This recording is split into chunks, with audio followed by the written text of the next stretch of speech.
Weeks ago, we got a pretty scary forecast up here in Fargo in the Red River in the north with a 50% chance of flood record. So we activated the Emergency Operations Center up here and sent a bunch of people up to do recons.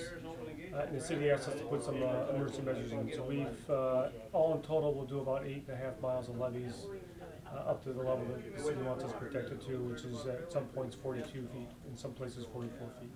Okay. Well, we have, at the peak so far, we have 32 people working in the basin. And again, they're working from all the way from Wahpeton, Breckenridge, on the Minnesota side, all the way up to the Canadian border just about. Out there looking at the basin, so we have hydrologists looking at what's out in the fields and the rivers and the drains.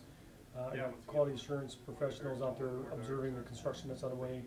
And then we bring some geotech up here to make sure we're building what we're supposed to be building, when we can build it, and those sorts of things. So a wide variety of people from the district, from lock and dam operators to hardcore engineers from the district staff up here. As at Fargo and Moorhead have probably the best flood funding plan of any nation or any city in the nation.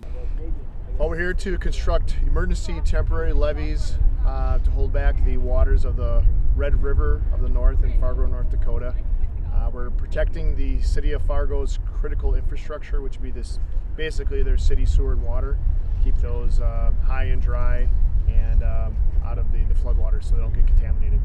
Well, when we start working on 2nd Street downtown, everybody knows that the flood is getting pretty serious.